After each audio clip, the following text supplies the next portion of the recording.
Welcome to Barbara's Bulletin, the podcast where we bring you the latest news and updates from around the world.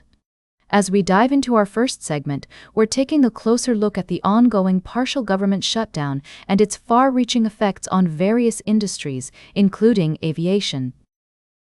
The current situation has led to significant delays and disruptions at airports across the United States, with some experiencing wait times of over 2 hours.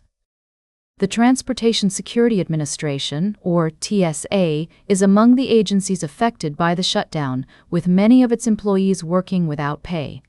This has resulted in a notable increase in absenteeism and a rise in the number of officers quitting their jobs. According to recent reports, at least 366 TSA officers have resigned from their positions, which could lead to long-term staffing issues as new recruits require extensive training. The Department of Homeland Security has expressed concerns about the potential consequences of this exodus, particularly if the shutdown persists. Meanwhile, politicians continue to debate the terms of a potential deal to end the shutdown. Republicans and Democrats remain at odds over funding for various agencies, including Immigration and Customs Enforcement, or ICE. The controversy surrounding ICE's tactics has sparked heated discussions, with some lawmakers pushing for reforms while others oppose any changes. The situation is further complicated by the recent escalation of tensions in the Middle East, following the U.S. launch of a new war in Iran. This conflict has sent shockwaves through the global energy market, causing oil prices to soar and leading to increased costs for consumers. The average price of gasoline in the U.S. has risen to $3.91 per gallon, according to AAA, and experts warn that prices may continue to climb as the situation unfolds. As we navigate these complex issues, it's essential to consider the perspectives of all parties involved. We'll be exploring more of the developments surrounding the government shutdown, the Iran war, and their impacts on American citizens in our upcoming segments. We'll be right back with more of today's top news on Barbara's Bulletin.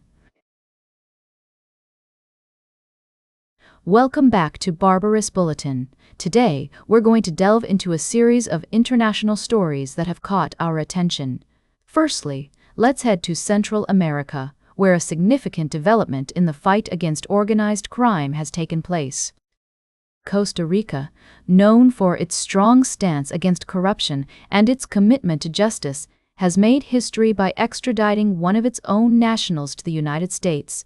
This marks a first for the country, as it had previously banned the extradition of its citizens. The individual in question is Celso Gamboa, a former Supreme Court judge and security minister who faces charges related to international drug trafficking and conspiracy.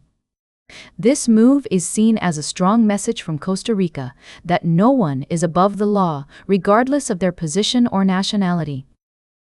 It's a significant step forward in the country's efforts to combat organized crime, which has been a growing concern across Latin America. The extradition was made possible by a judicial reform passed in 2025, which eliminated the ban on extraditing nationals. In related news, we've also been following the story about a recent factory fire in South Korea, where at least 10 people lost their lives. Our thoughts are with the families of those affected by this tragedy. The incident highlights the importance of workplace safety and the need for stringent measures to prevent such accidents from occurring. Additionally, we've been keeping an eye on developments in the United States, particularly regarding the recent drone sightings over a U.S. Air Force base. This raises important questions about national security and the measures being taken to protect against unauthorized drone activity. As we navigate these complex stories, it's essential to approach them with a balanced perspective, recognizing the interconnectedness of global events and the need for cooperation among nations to address shared challenges. Welcome back to Barbara's Bulletin. I'm your host, Barbara. As we wrap up today's show, we're focusing on a critical issue that's been making headlines in recent days. The detention of Canadians by U.S. Immigration and Customs Enforcement, or ICE, has raised concerns about safety and fairness. We've seen two significant stories emerge: the case of a Canadian woman and her child being held in detention in the United States, and the move by Toronto's mayor to block ICE agents from the city during the 2026 World Cup. According to reports, Edward Warner and his family have been dealing with the aftermath of his wife and child being taken into custody by ICE. The family's situation has sparked outrage and raised questions about the treatment of Canadians in U.S. detention centers. Meanwhile, Toronto Mayor Olivia Chow has introduced a motion to ban ICE agents from the city during the World Cup, citing concerns that their presence could create fear and disorder. It's essential to note that both Canada and the United States have laws and regulations governing immigration and border control. However, the recent actions of ICE have raised concerns among human rights advocates, lawyers, and government officials. Global Affairs Canada has stated that they are aware of multiple cases of Canadians being detained in the U.S. and are working to provide assistance. As we consider these developments, it's crucial to approach the topic with a fair and balanced perspective. We must recognize the complexities of immigration policies and the need for both countries to work together to address these issues.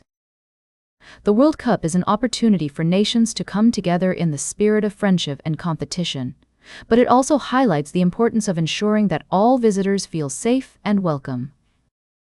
As we close today's show, I want to encourage our listeners to stay informed about these critical issues and to engage in respectful conversations about immigration policies and human rights. Remember that every story has multiple perspectives, and it's essential to consider all sides before forming an opinion. That's all for today's Barbara's Bulletin. Remember to like, share, and subscribe, and until next time, stay engaged.